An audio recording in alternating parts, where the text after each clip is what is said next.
இன்னைக்கு fourth T20 match Pune cricket ஸ்டேடியத்தில் 15வது over வரைக்கும் இந்த ஆட்டத்தை நம்ம இந்தியா ஜெயிக்க முடியாது, தோல்வி அடைஞ்சிட்டோம் அப்படின்னு இருந்த ஆட்டத்தை ஒரே ஒரு ஓவர் நம்ம தமிழக பிளேயர் வருண் சக்கரவர்த்தி அவருடைய அந்த மேஜிக் ஓவரால் ஆட்டத்தை அப்படியே தலைகளாக மாற்றி தோல்வி அடைய இருந்த இந்த மேட்ச்சில் நம்ம இந்தியாவை நம்ம வருண் சக்கரவர்த்தி அவர் வெற்றி பெற வச்சிருக்காரு.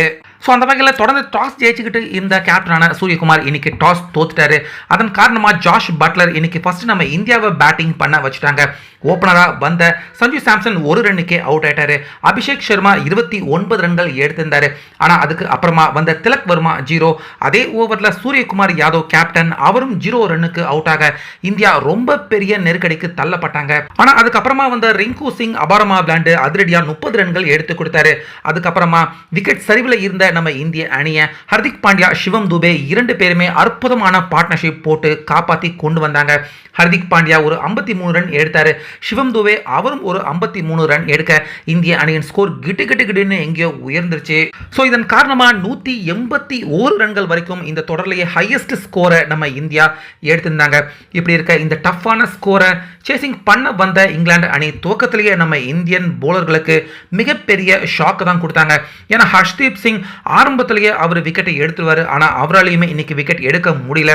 சால்ட் அதிரடியா 23 ரன், டங்கெட் அவர் ஒரு 39 ரன்கள் எடுக்க முதலாவது விக்கெட் எடுக்கிறதுக்கே நம்ம இந்திய அணிக்கு பவர் பிளே முடிஞ்சு போச்சு. அவங்களும் 62 ரன்கள் எடுத்துட்டாங்க.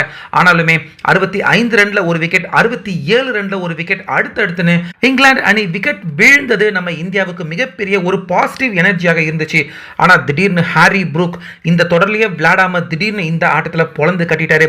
26 பந்து மட்டுமே ஃபேஸ் பண்ணி 51 ரன் அவர் அதிரடியா அடிச்சதால ஹாரி ப்ரூக்கை வீழ்த்தினாதான் இந்தியா ஜெயிக்க முடியும், இல்லைனா தோல்வி அடைஞ்சிருவாங்க அப்படிங்கிற நிலைமையில தான் இருந்தாங்க. இதுக்கு நடுவில் சிக்ஸர்களையும் பவுண்டரிகளையும் ஹாரி ப்ரூக் அவர் பறக்க விட்டதால அவ்வளவுதான், இந்த ஆட்டத்தில் எங்க ஜெயிக்க முடியாதோ அப்படின்னு எல்லாருமே நினைச்சுக்கிட்டு இருக்கிறப்ப கரெக்டா நம்ம வருண் சக்கரவர்த்தி 3 ஓவர் வீசியிருந்தாரு. ஆனா அவருக்கு விக்கெட் கிடைக்கல. கடைசி ஓவர் 15வது ஓவரா நம்ம வருண் சக்கரவர்த்தி அவர் வீச உள்ள வந்தாரு.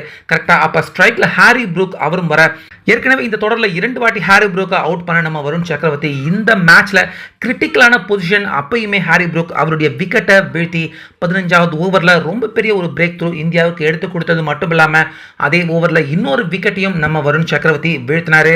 ஸோ இதனால் அப்படியே ஆட்டம் தலைகீழாக மாற நம்ம இந்திய அணியின் கை இங்கிலாந்து அணியின் கை கொஞ்சம் கொஞ்சமாக குறைஞ்சு கடைசியாக இந்த ஸ்கோரை எடுக்க முடியாமல் அடுத்தடுத்து விக்கெட்டுகளை இழந்து நம்ம இந்தியா ஒரு மாதிரி தோக்கிற மாதிரி போயிட்டு கடைசியாக ஒரு த்ரில்லரான வெற்றியை முக்கியமாக வருண் சக்கரவர்த்தி அவருடைய அந்த 15வது ஓவர் மேஜிக் ஸ்பெல் மூலமா நம்ம இந்தியா வெற்றி அடைஞ்சிருக்காங்க. ஸோ இந்த வெற்றியின் மூலமா தற்போது இந்த தொடரையும் நம்ம இந்தியா கைப்பற்றிருக்காங்க. அந்த வகையில் தொடர்ந்து ஒவ்வொரு ஆட்டத்திலையுமே ஒரு கீ பிளேயரா நம்ம வருண் சக்கரவர்த்தி அவர் செயல்பட்டுக்கிட்டு இருக்காரு.